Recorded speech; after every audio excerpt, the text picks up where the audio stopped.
Hello friends, मैं विकास चौरसिया आप सभी का वेलकम करता हूं मेरे यूट्यूब चैनल जनरल एनसाइक्लोपीडिया पे। आज इस वीडियो में हम बात करेंगे फर्स्ट वर्ल्ड वॉर के बारे में।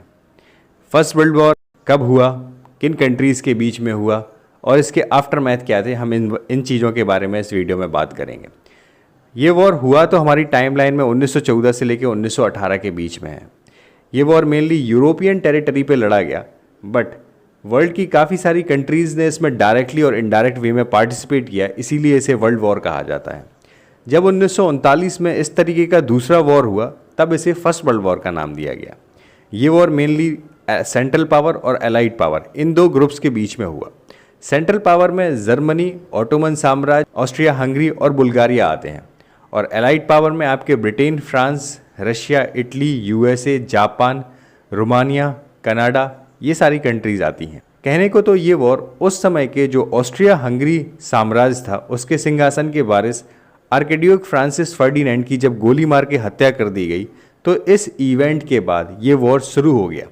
लेकिन यूरोप में इस तरीके के मेगा स्केल वॉर होने की संभावना पिछले 10-15 साल से बन रही थी, और इसके कुछ मुख्य कारण थे।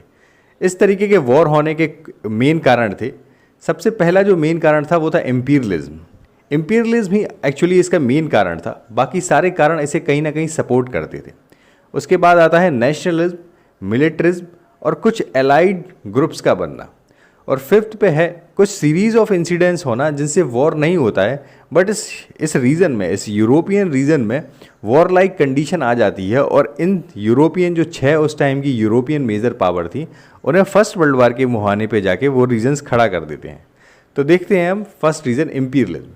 इम्पीरियलिज्म में क्या होता है, जब कोई कंट्री अपनी फिजिकल बाउंड्रीज को छोड़ के किसी दूसरे पीस ऑफ लैंड की सोशल, इकोनॉमिक, मोरल कंडीशन को गवर्न करती है, वहाँ के लोगों को एक्सप्लॉइट करती है और वहाँ के नेचुरल रिसोर्सेज का अपनी कंट्री के बेनिफिट्स के लिए यूज़ करती है, इसे इम्पीरियलिज्म कहते हैं।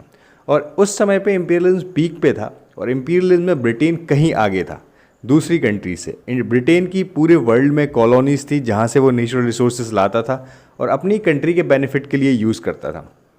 उसके करस्पॉन्डिंग जो यूरोपियन पावर थी जैसे जर्मनी, उनके पास उतनी कॉलोनीज नहीं थी। तो हालांकि इस टाइम तक पूरे वर्ल्ड में कोई ऐसा फ्री स्पेस नहीं बचा था जहाँ पे कोई कंट्री जाके, ये यूरोपियन पावर जाके अपनी कॉलोनी बना पाए। इसीलिए जहाँ पे ऑलरेडी कॉलोनीज बन चुकी थी तो उन पे युद्ध होना जाहिर था। दूसरा इसका मेजर रीजन होता है मिलिट्रिज्म। इस टाइम पे इम्पीरियलिज्म को भी बढ़ावा देने के लिए, किसी दूसरे पीस ऑफ लैंड पे कब्जा करने के लिए भी आर्म फोर्सेस की ज़रूरत होती थी। इसीलिए ये यूरोपियन पावर अपने साथ साथ में काफ़ी वेपन इकट्ठा करने लगी और अपनी आर्म फोर्स को काफ़ी बढ़ाने लगी। ऐसी कंडीशन में अगर कोई भी रीजन सामने आता है, कोई भी कॉन्फ्लिक्ट होता था, तो वॉर लाइक की कंडीशन बनना जाहिर ही था। नेक्स्ट जो रीजन है वो है नेशनलिज्म। नेशनलिज्म उस टाइम पे इतनी स्ट्रॉन्ग फीलिंग्स डेवलप्ड की गई थी, एक इस तरीके की मानसिक वेव चल रही थी जिसमें हर इंसान अपनी कंट्री के हर इवेंट को ग्लोरीफाई कराना चाहता था, अपने कंट्री के नाम को वर्ल्ड लेवल पे दिखाना चाहता था, उसकी कंट्री का नाम अलग से पहचाना जाए। इस तरीके की भावना, सरकार भी इस तरीके की भावना फैलाने में पूरे जोर पे थी। उस टाइम पे छपे कई आर्टिकल्स में, कई कार्टून्स में ये बताया जाता है, इवनली एक कार्टून में इंग्लैंड भी ये कहता है कि वो इस वॉर में पार्टिसिपेट इसलिए कर रहा है ताकि अपने देश का नाम ऊँचा कर सके। और इसी फीलिंग्स के तहत लोगों को सेना में भेजा जा रहा था, लोगों को वॉर के लिए भेजा जा रहा था। इसका जो फोर्थ रीज़न होता है वो होता है कुछ अलाइंसेस का बनना। यूरोपियन पावर ऑलरेडी कुछ अलाइंसेस में बढ़ चुकी थी, जैसे कि 1882 में एक ट्रिपल अलाइंस होता है जिसमें कि जर्मनी, ऑस्ट्रिया हंगरी और इटली होते हैं। इसी तरीके से 1907 में जाके यूरोप में एक और अलाइंसेस बनता है जिसे ट्रिपल एंटेंटे अलाइंस कहते हैं, जिसमें कि ब्रिटेन, फ्रांस और रशिया थे। अब इन अलाइंसेस में बंटने के कारण अगर इन कंट्रीज़ में किसी भी तरीके का कन्फ्लिक्ट होता है तो वॉर लाइक कंडीशन इमर्ज होना पॉसिबल थी। फिर कुछ सीरीज़ ऑफ इंसिडेंट्स होते हैं, जैसे कि 1904, 1908 और 1912 में 3 इंसिडेंट्स हुए जिनसे काफ़ी वॉर लाइक कंडीशन क्रिएट हो गई। 1904 में एक इवेंट होता है जिसके तहत ब्रिटेन और फ्रांस के बीच में एक सीक्रेट एग्रीमेंट होता है, जिसमें ब्रिटेन को फ्री हैंड दिया जाता है इजिप्ट के ऊपर और फ्रांस को फ्री हैंड दिया जाता है मोरक्को के ऊपर। जब इस सीक्रेट एग्रीमेंट का पता जर्मनी को चलता है तो वो मोरक्को के सुल्तान को मोरक्को की इंडिपेंडेंस के लिए सपोर्ट करना स्टार्ट कर देता है। जब मोरक्को में इंटरनल रिवेलियन होती है तो फाइनली जाके फ्रांस जर्मनी के साथ एक सेटलमेंट करता है और जर्मनी को एक फ्रेंच कॉन्गो का पार्ट देता है और तब जाके फ्रांस मोरक्को पे अपना कब्जा इस्टेब्लिश कर पाता है। हालांकि इस कंडीशन में वॉर नहीं होता है, but war like condition emerge हो जाती है और फ्रांस और जर्मनी के बीच में बिटरनेस बढ़ जाती है। इसी तरीके से एक मेजर इवेंट होता है 1908 में, जब ऑटोमन साम्राज्य के दो प्रोविंस बोस्निया और हर्जेगोविना पर ऑस्ट्रिया हंगरी अपना कब्जा कर लेता है। जब ऑस्ट्रिया हंगरी इन दो प्रोविंस पे कब्जा करता है तो इन दो प्रोविंस बोस्निया और हर्जेगोविना पर सर्बिया भी इंटरेस्टेड था। सर्बिया भी इन दो प्रोविंस पे कब्जा करना चाहता था। जब सर्बिया को ये बात पता चलती है तो वो रशिया से सपोर्ट मांगता है और ऑस्ट्रिया हंगरी को वॉर के लिए चुनौती देता है। जब ऑस्ट्रिया हंगरी को ये बात पता चलती है तो वो जर्मनी का सपोर्ट मांगता है और जर्मनी उसे सपोर्ट करता है।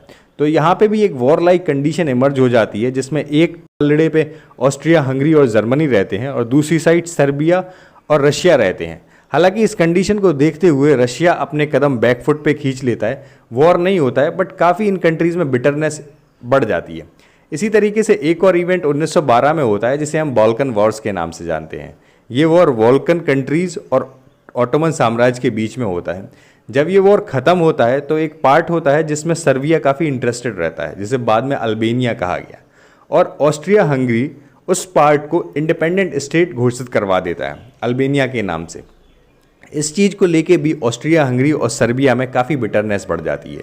फिर जब 28 जून 1914 को वो इवेंट होता है जहाँ पे ऑस्ट्रिया हंगरी के सिंहासन के वारिस माने जाने आर्कड्यूक फ्रांसिस फर्डिनेंड को गैरोले प्रिंसेस गोली मारकर हत्या कर देते हैं। चूँकि गैवरीलो प्रिंसिप ब्लैक हैंड नामक संस्था से संबंध रखते हैं और ब्लैक हैंड नामक संस्था मेनली सर्बिया में ऑपरेट करती है, इसीलिए ऑस्ट्रिया हंगरी इस हत्या का जिम्मेदार सर्बिया को ठहराती है और सर्बिया को एक अल्टीमेटम इशू करती है। उस अल्टीमेटम के कुछ पॉइंट सर्बिया की इंडिपेंडेंस को चुनौती देते हैं, इसलिए सर्बिया उस अल्टीमेटम को मानने से इनकार कर देती है और 28 जुलाई 1914 को ऑस्ट्रिया हंगरी सर्बिया पे वॉर डिक्लेयर कर देती है। ये कंडीशन देख के रशिया ओपनली सपोर्ट करता है सर्बिया को और दूसरे साइड से जर्मनी सपोर्ट करता है ऑस्ट्रिया हंगरी को। फिर 1 अगस्त 1914 को जर्मनी ने वॉर डिक्लेयर किया रशिया पे। उसके 2 दिन बाद 3 अगस्त 1914 को जर्मनी ने वॉर डिक्लेयर किया फ्रांस पे। उसके अगले ही दिन 4 अगस्त 1914 को वॉर डिक्लेयर किया ब्रिटेन ने जर्मनी पे। एक सीरीज ऑफ वॉर स्टार्ट हो जाती है यहाँ पे और ये वॉर स्टार्ट हो जाता है। हालांकि इस वॉर में आगे जाके 1915 में इटली ने भी पार्टिसिपेट किया ब्रिटेन की ओर से, और फर्दर ऑन जाके यूएसए ने भी अप्रैल 1917 में पार्टिसिपेट किया। जैसे ही ये वॉर स्टार्ट होता है तो शुरुआत के कुछ ईयर में जर्मनी की पोजीशन काफ़ी स्ट्रांग होती है। जर्मनी अपने वेस्टर्न फ्रंट पे वॉर ओपन करता है और बेल्जियम के थ्रू होते होते उसकी स्ट्रेटेजी फ्रांस पर कब्जा करने की थी। कुछ ही हफ्तों में वो फ्रांस के पेरिस में लगभग 20 किलोमीटर अंदर तक होता है, पर उसी समय ईस्टर्न फ्रंट से रशिया एक मेजरली अटैक स्टार्ट कर देता है। तो जर्मनी को ऑस्ट्रिया हंगरी के साथ मिलकर अपने ट्रूप को रशिया की ओर डाइवर्ट करने होते हैं। हालांकि इस वॉर में काफ़ी नई चीज़ें देखने को मिली। पहले वॉरियर ग्राउंड पे लड़ते थे, लेकिन इस वॉर में वो ज़मीन के अंदर ट्रेंच खोद के रहते थे। इस युद्ध में काफ़ी नई machine gun, fire arms, air bombing, नई टेक्नोलॉजीज़ का यूज़ किया जो पहली बार देखने को मिली। इस वॉर में आगे जाके यूएसए ने भी पार्टिसिपेट किया। कुछ ऐसे इंसिडेंट्स होते हैं, यूएसए का already inclination triple entente group की ओर था, क्योंकि उसने ट्रिपल एंटेंटे ग्रुप को काफ़ी सारे लोन्स और काफ़ी सारे आर्म सप्लाई कर रखे थे। अगर इस कंडीशन में ट्रिपल एंटेंटे ग्रुप ये वॉर हारता है तो यूएसए के लिए एक इम्पॉर्टेंट कॉम्पिटिटर जर्मनी उभर के आएगा, साथ साथ में यूएसए को काफ़ी फाइनेंशियल लॉस भी होगा। और फिर कुछ ऐसे इंसिडेंट्स होते हैं, जैसे कि 1915 में एक इंसिडेंस होता है जहाँ पे जर्मनी का एक डेडली वेपन यू बोट कही जाने वाली सबमरीन एक ब्रिटेन के एक लुशियाना नाम के शिप पर अटैक करती है, जिसमें कुछ पैसेंजर अमेरिकी भी होते हैं और वो मारे जाते हैं। इस टाइप के इंसिडेंट्स अमेरिका का जो बैंडिंग होती है वो ट्रिपल एंटेंटे या ब्रिटेन की ओर ज़्यादा कर देता है, और फाइनली अप्रैल 1917 में यूएसए इस वॉर में उतरता है और एंटेंटे ग्रुप की पावर काफ़ी ज़्यादा बढ़ जाती है। हालांकि इसी साल में 1917 में ही रशिया में कुछ रेवोल्यूशन चल रही थी। उन रेवोल्यूशन की मांग थी कि रशिया इस वॉर से अपने हाथ पीछे खींच ले। जब 1917 में अक्टूबर रेवोल्यूशन के बाद जो लेनिन लीड कर रहे थे, रशिया से ऑटोक्रेसी जाती है और वहाँ पे नई वॉल्शेविक गवर्नमेंट इस्टेब्लिश होती है। वॉल्शेविक गवर्नमेंट के इस्टेब्लिश होते ही रशिया जर्मनी से एक पीस एग्रीमेंट साइन करता है मार्च 1918 में, जिसके तहत रशिया इस वॉर से अपना विड्रॉल लेता है। ये जर्मनी के लिए एक मेजर अचीवमेंट होता है, बट यूएसए के इस वॉर में उतरने की वजह से जर्मनी का पार्ट काफ़ी धीरे धीरे वीक होने लगता है और बुल्गारिया सितंबर 2018 में इस वॉर से अपने हाथ वापस खींचता है। इस टाइम तक आते आते ऑस्ट्रिया हंगरी और जर्मनी में भी पॉलिटिकल डिसकंटेंट खड़े हो जाते हैं, जिसकी वजह से 3 नवंबर 2018 को ऑस्ट्रिया हंगरी इस वॉर से अपने हाथ वापस खींचता है और फाइनली जाके 11 नवंबर 2018 को जर्मनी भी इस वॉर से विड्रॉल करता है। इस 2018 ईयर में और पीस एग्रीमेंट भी सामने आते हैं, जिसमें मेजर पीस एग्रीमेंट होता है वो जनवरी 2018 में उस टाइम के यूएसए के प्रेसिडेंट वुडरो विल्सन के द्वारा रखा जाता है, जिसे 14 पॉइंट ऑफ पीस प्रोग्राम भी कहते हैं। जब वॉर ख़त्म हो गया तो वॉर के ख़त्म होने के बाद इस 14 पॉइंट ऑफ पीस प्रोग्राम में से काफ़ी पॉइंट एक्सेप्ट किए गए, क्योंकि वॉर को ख़त्म होने के बाद की जो ट्रीटीज़ हुई वो मेनली वुडरो विल्सन ने ही लीड की। हालांकि वॉर तो 11 नवंबर 2018 को ही ख़त्म हो गया था, लेकिन कई सारी मीटिंग्स हुई और उसके बाद फाइनली जाके 28 जून 1919 को ट्रीटी ऑफ वर्साइल साइन की गई।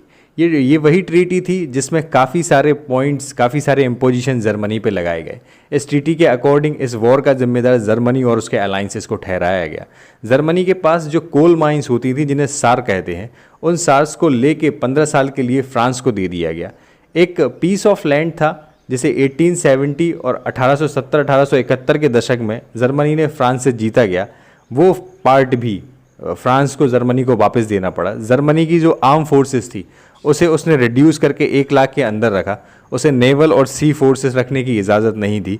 इसके साथ साथ ही एक हैविली इकोनॉमिक कंपनसेशन लगाया गया, 668x0 इन पाउंड्स। इतना हैवी कंपनसेशन जर्मनी पे इम्पोज किया गया बाय यूएसए और उसके जो ट्रिपल एंटेंटे ग्रुप थे उसके साथ। इसके साथ साथ ही ऑस्ट्रिया हंगरी को 2 पार्ट में डिवाइड कर दिया गया, एक को ऑस्ट्रिया और एक को हंगरी कहा गया।